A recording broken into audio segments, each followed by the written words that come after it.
സുഗമോദേവി സീരിയലിൻ്റെ ഏറ്റവും പുതിയ പ്രൊമോ റിവ്യൂയിലേക്ക് എല്ലാ കൂട്ടുകാർക്കും സ്വാഗതം. നന്ദനയും ഇസബെല്ലയും ഹോട്ടലിൽ തനിയെ കണ്ട ചന്ദ്രമതിയാണെങ്കിൽ തെറ്റിദ്ധരിക്കുന്നുണ്ട്. കാരണം ദേവിക കൂടെയില്ല, മറ്റാരും കൂടെയില്ല. ഇവരെന്തിനാ ഒറ്റയ്ക്ക് ഹോട്ടലിലേക്ക് വന്നേ എന്നറിയാൻ വേണ്ടിയിട്ട് ചന്ദ്രമതിയാണെങ്കിൽ അവരുടെ പിന്നാലെ പോകുന്നു. തനൂജയ്ക്ക് വേണ്ടിയിട്ട് കുറച്ച് പലഹാരവും കൊണ്ട് വന്നതാണ് തനൂജയുടെ ഫ്രണ്ട്സ് ഈ ഹോട്ടലിലുണ്ടെന്ന് അറിഞ്ഞിട്ട്. അപ്പം തനൂജയുടെ ഫ്രണ്ട്സിനെ കാണുന്നതിന് മുമ്പിട്ടേ കണ്ട കാഴ്ച ഇതായതുകൊണ്ട് തന്നെ ചന്ദ്രമതിക്ക് വിശ്വസിക്കാൻ പറ്റുന്നില്ല. നന്ദൻ ഇങ്ങനൊരു തെറ്റ് കാണിക്കുമെന്ന് സ്വപ്നത്തിൽ പോലും പ്രതീക്ഷിക്കാത്ത ചന്ദ്രമതിയാണെങ്കിൽ ഇതിൻ്റെ പിന്നിലെ സത്യം എന്താണെന്ന് കണ്ടുപിടിക്കാനായിട്ട് അവർ താമസിക്കുന്ന റൂമിലേക്ക് തന്നെ ചെല്ലുന്നുണ്ട്.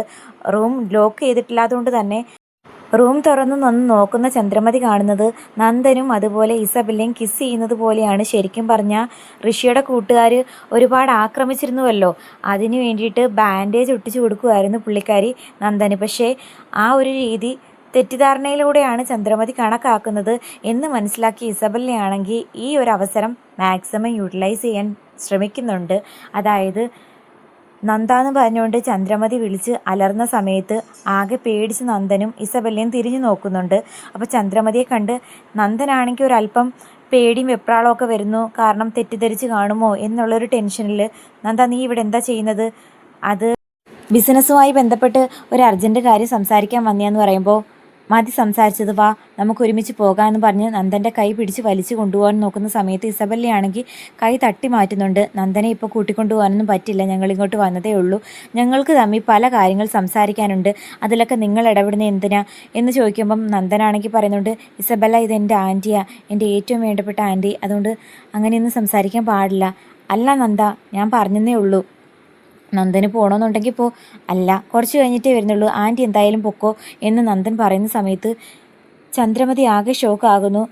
മാത്രമല്ല നന്ദനും ചന്ദ്രമതി അവോയ്ഡ് ചെയ്യുന്നത് പോലെ തോന്നിയപ്പോൾ അവരാണെങ്കിൽ പുറത്തേക്ക് വരുന്നു. ആ സമയത്ത് ഋഷിയുടെ കൂട്ടുകാരെടുത്ത ആ ഒരു വീഡിയോ, ഇസബെല്ലയും അതുപോലെ നന്ദനും കൂടി ചേർന്നിട്ടുള്ള ആ ഒരു വീഡിയോ ഭയങ്കരമായിട്ട് വൈറലായിരുന്നു.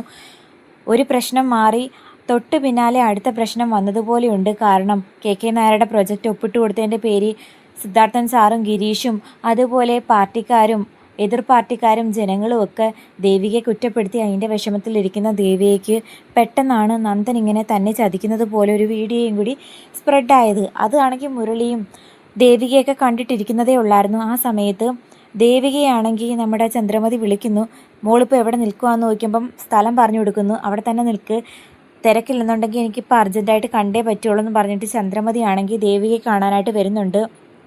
അങ്ങനെ ചന്ദ്രമതി ആൻറ്റി വരുന്ന സമയത്ത്, എന്താ ആൻറ്റി, എന്തെങ്കിലും അത്യാവശ്യ കാര്യമാണോ?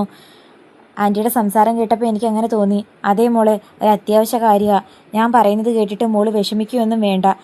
അപ്പം മുരളിയും കൂടി ഉണ്ടായിരുന്നു. ഞാനിന്ന് നന്ദനെ ഒരിടത്ത് വെച്ച് കണ്ടിരുന്നു. എവിടെ വെച്ച്? ഒരു ഹോട്ടലിൽ വെച്ച്.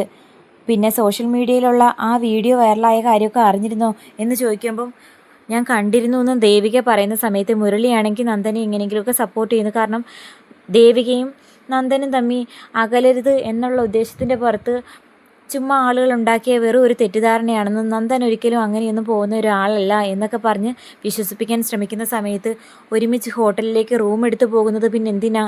ഞാൻ കാണാൻ പാടില്ലാത്ത സാഹചര്യത്തിലാണ് നന്ദനെയും ഇസബെല്ലയും കൂടി കണ്ടേന്ന് പറയുമ്പോഴത്തേക്കും ദേവിക ആകെ ഷോക്കായിട്ട് കരയാൻ തുടങ്ങുന്നു. അപ്പം മുരളിയാണെങ്കിൽ ദേവികയുടെ വിഷമം കണ്ട് ചന്ദ്രമതി ആൻറ്റിയോട് പറയുന്നുണ്ട്, ചുമ്മാ ആൻറ്റിക്ക് തോന്നിയതായിരിക്കും, ഒരിക്കലും അവൻ അങ്ങനെ ചെയ്യില്ല. ഇതാരാ ആൻറ്റിയോട് പറഞ്ഞത്? മറ്റാരും പറഞ്ഞതല്ല, ഞാൻ നേരിട്ട് കണ്ടതാ. തനൂജയുടെ കുറച്ച് കൂട്ടുകാർ നമ്മുടെ അടുത്ത് ഹോട്ടലിൽ താമസിക്കുന്നുണ്ട്. അവരുടെ കയ്യിൽ തനൂജയ്ക്ക് വേണ്ടിയിട്ട് കുറച്ച് പലഹാരം കൊടുത്തയക്കാൻ വേണ്ടി പോയ സമയത്താണ് ഇസബെല്ലയും നന്ദനും കൂടി ആ ഹോട്ടലിലേക്ക് റൂം എടുക്കുന്നത് ഞാൻ കണ്ടത്. പിന്നാലെ പോയി കണ്ട എനിക്ക് കാണാൻ പറ്റിയ ഒരു കാഴ്ചയല്ല ഞാൻ അവിടെ കണ്ടത്. എങ്കിലും ഞാൻ ഈ സത്യങ്ങളൊക്കെ വേണമെങ്കിൽ ദേവികയിൽ നിന്നും മറച്ചു വെക്കാമായിരുന്നു. അങ്ങനെ മറച്ചു വെച്ച് കഴിഞ്ഞാൽ അതൊരു വലിയ പ്രശ്നത്തിലേക്ക് കാര്യങ്ങൾ എത്തിച്ചേരും. ദേവികയുടെ ജീവിതം തന്നെ അത് തകരാൻ കാരണമായേക്കാം. ഇപ്പോഴേ എന്തെങ്കിലും രൂപത്തിൽ നന്ദനെ തിരുത്താൻ പറ്റുമെന്നുണ്ടെങ്കിൽ ആകട്ടെന്ന് വിചാരിച്ചാൽ ഞാൻ എല്ലാ കാര്യങ്ങളും തുറന്നു പറഞ്ഞെന്ന് പറഞ്ഞപ്പോൾ ദേവിക പറയുന്നു, നമുക്കിപ്പോൾ തന്നെ നന്ദനെ കണ്ടേ പറ്റൂ, നമുക്ക് ആ ഹോട്ടലിലേക്ക് പോകാമെന്ന് മുരളിയോട് പറയുമ്പോൾ അത് വേണോ ദേവികയെ എന്ന് ചോദിക്കുന്നു. ഇല്ല മുരളിയേട്ടാ, എന്തായാലും എനിക്ക് നേരിട്ട് കണ്ടേ പറ്റൂ.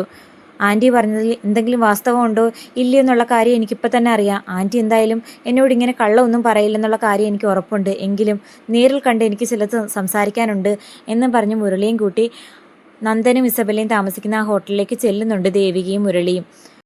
കെവിനും ഇസബെല്ലയും നന്ദനും കൂടി ചേർന്ന് അത്യാവശ്യമായിട്ടൊരു ബിസിനസ് മീറ്റിംഗ് എന്നും പറഞ്ഞുകൊണ്ടാണ് രജനി ചേച്ചിയുടെ വീട്ടിലെ പാർട്ടിക്ക് പോലും വരാതെ നന്ദൻ പോയിരിക്കുന്നത്. എന്നാൽ ഇസബെല്ലയും നന്ദനും മാത്രമുള്ള ഒരു പാർട്ടിയാണെന്നുള്ള കാര്യം തിരിച്ചറിയുന്ന ദേവിക ഇനി എന്ത് തീരുമാനം എടുക്കും? ഇതിനെ തുടർന്ന് ദേവിക അവിടുന്ന് പിണങ്ങി പോകുമോ ഇല്ലയോ എന്ന് കാത്തിരുന്ന് കാണാം.